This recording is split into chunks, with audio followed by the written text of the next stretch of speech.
Proklamasi kami, bangsa Indonesia, dengan ini menyatakan kemerdekaan Indonesia. Hal-hal yang mengenai pemindahan kekuasaan dan lain-lain diselenggarakan dengan cara saksama dan dalam tempo yang sesingkat-singkatnya.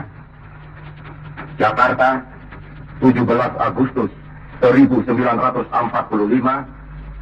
atas nama bangsa Indonesia, Soekarno, Hatta. Dahulu saat bangsa Indonesia merebut kemerdekaan dari penjajah, para pejuanglah yang menjadi tonggak sejarah kemerdekaan Republik Indonesia. Ya, namun kini para pejuang kemerdekaan kini menjadi veteran, hanya menjadi cerita sejarah. Beginilah aktivitas Sahman Suherman, 94 tahun, yang merupakan pensiunan TNI yang kini menjadi seorang penjaga gedung olahraga Merdeka di Jalan Perintis Kemerdekaan, Kota Sukabumi, Jawa Barat. Mengapa kami mengangkat masalah ini? Indonesia adalah negara di Asia Tenggara yang mendeklarasikan kemerdekaannya pada tanggal 17 Agustus 1945. Untuk mendapatkan kemerdekaannya, tentu negara ini mengorbankan banyak hal, terutama para pejuang. Para pejuang inilah yang disebut sebagai pahlawan bangsa atau dikenal juga sebagai veteran. Ada sebagian dari mereka yang gugur dalam peperangan, ada juga yang meninggal karena usianya yang sudah tua. Bahkan, masih ada yang menjalani kehidupannya hingga detik ini. Pernahkah terpikirkan oleh kalian bagaimana nasib para veteran yang masih bernapas hingga detik ini? Bagaimana kehidupan yang mereka jalani? Berita terkait veteran ini memang tidak ada habisnya, di mana ternyata masih banyak veteran Indonesia yang tidak memiliki kehidupan yang layak. Bahkan, di antara beberapa veteran ada yang tidak mempunyai rumah. Ada pula yang harus bekerja sebagai pemulung demi menyambung hidup mereka. Jumlah yang mereka dapatkan tentunya masih jauh dari kata cukup dan layak untuk mereka. Hal ini sangat tidak pantas dibandingkan dengan apa yang telah mereka korbankan demi kemerdekaan Indonesia, sehingga terciptanya kenyamanan hingga detik ini. Lantas, di mana peran pemerintah yang seharusnya menjaga kesejahteraan mereka? Benarkah negara menelantarkan para veteran?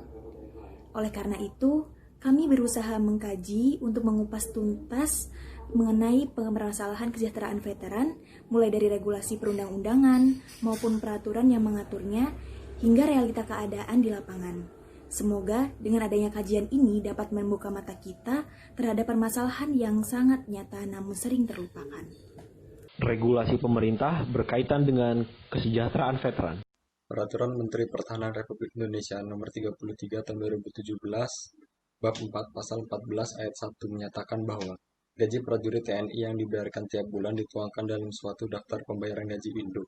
Kemudian dalam ayat 2-nya dijelaskan lebih lanjut bahwa komponen pembayaran gaji bagi prajurit TNI meliputi gaji pokok, tunjangan istri suami, tunjangan anak, tunjangan pangan atau beras, uang lauk pauk, tunjangan umum, tunjangan jabatan struktural atau fungsional, dan tunjangan-tunjangan yang lainnya.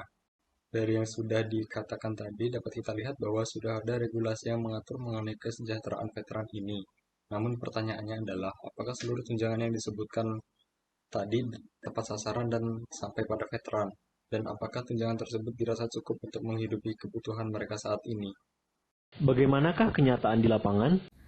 Untuk fakta lapangannya, berdasarkan hasil jejak pendapat yang telah dilakukan oleh Litbang Kompas pada pertengahan Mei lalu, didapatkan kesimpulan bahwa masih banyak para veteran dan keluarganya yang belum sejahtera. Seperti di Semarang, saat ini ada sekitar 288 para veteran yang masih hidup. Meski begitu, rata-rata para veteran tersebut hidup dengan taraf ekonomi menengah ke bawah. Untuk para veteran yang mendapatkan uang pensiunan akan mendapatkan uang tunjangan sebesar 1,6 juta, dan untuk para veteran tidak memiliki uang pensiunan akan mendapatkan tunjangan sebesar 2,7 juta. Akan tetapi, di kota-kota lain seperti di Bandung, masih ada sebagian para veteran yang tidak mendapatkan uang tunjangan dan pensiunan sama sekali. Dikarenakan ada sebagian veteran yang tidak memenuhi persyaratan administrasi, dan ada juga yang beralasan tidak mengharapkan uang tunjangan. Meski begitu, seharusnya para pemerintah tetap memberikan usaha terbaik untuk keberlangsungan hidup para veteran, karena rasa damai yang kita rasakan saat ini datang dari perjuangan para veteran tersebut. Apa kontribusi masyarakat terhadap permasalahan ini? Jadi, apa aja sih yang udah dilakuin sama masyarakat Indonesia dalam memperhatikan para veteran Indonesia? Jadi yang pertama itu ada SAVE, kepanjangan dari Sahabat Veteran, itu sudah berdiri sejak 2010, di mana salah satu kegiatannya itu adalah merenovasi rumah dari para veteran dan juga memberikan pelayanan kesehatan gratis. Kemudian ada Manasik atau kepanjangan dari mantan narapidana Tasikmalaya. Jadi mereka ini membuat perkumpulan yang dimana salah satu kegiatannya yaitu pada saat hari kemerdekaan mereka mengajak para veteran di kotanya untuk berkeliling kota. Jadi itu beberapa contoh dari kontribusi masyarakat dalam memperhatikan para veteran Indonesia. Berikut ini adalah solusi yang kami tawarkan untuk mengatasi masalah kesejahteraan veteran. Berangkat dari seluruh kajian yang sudah kami paparkan di atas, kami merekomendasikan solusi-solusi. Yang pertama, meminta kepada pemerintah pusat maupun daerah untuk lebih memperhatikan kesejahteraan veteran di lingkungan kerja masing-masing. Yang kedua, kami meminta kepada pemerintah untuk membuat sebuah database pendataan para veteran agar lebih mudah dalam melakukan pengecekan dan pendataan para veteran, yang sama nantinya database ini diperbarui secara berkala. Yang ketiga, meminta kepada pemerintah untuk memastikan tunjangan para veteran sampai kepada penerimanya yang seharusnya dan tepat sasaran. Yang keempat, meminta kepada pemerintah untuk tidak hanya memberikan tunjangan, namun memastikan kesehatan serta tempat tinggal yang layak bagi para veteran melalui pencanangan program-program di masa datang. Yang kelima, menghimbau serta mengajak kepada seluruh elemen lapisan masyarakat untuk lebih giat dan lebih peka terhadap kehidupan para veteran yang berada di sekitar kita. Dan yang terakhir, menghimbau serta mengajak kepada seluruh elemen lapisan masyarakat untuk sebisa mungkin memberikan bantuan kepada para veteran di sekitar kita yang membutuhkan.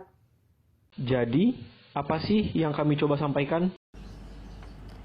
Jadi dapat disimpulkan bahwa veteran merupakan elemen yang sangat berperan bagi kehidupan kita saat ini. Karena tanpa mereka, kita tidak dapat menikmati kehidupan yang penuh akan kedamaian seperti saat ini. Namun mirisnya, banyak dari mereka yang tidak dapat menikmati masa tuanya karena kendala ekonomi. Pemerintah sudah mengeluarkan regulasi-regulasi mengenai kesejahteraan veteran, namun nyatanya masih banyak dari mereka yang tidak mendapatkan dampaknya. Maka dari itu diharapkan pemerintah untuk bisa lebih memperhatikan kesejahteraan veteran, bukan hanya dari segi tunjangan, tetapi dari segi asuransi kesehatan dan hunian yang layak. Karena itulah adalah hal terkecil yang dapat bangsa ini lakukan untuk membalas jasa-jasa yang telah dilakukan para veteran untuk memerdekakan Indonesia.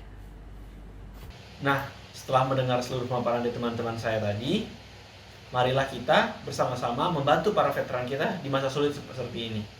Maka dari itu, kami dari kelompok 1 Magang Dinas Kastrat BMFK Unila menyerukan sebuah gerakan yaitu sejahterakan veteran, di mana kita membantu para veteran di sekeliling kita untuk bersama-sama menyejahterakan kehidupan mereka kembali karena jasa mereka tidak akan pernah kita lupakan. Sekian dari kami, maaf bila ada salah kata. Terima kasih. Wassalamualaikum warahmatullahi wabarakatuh.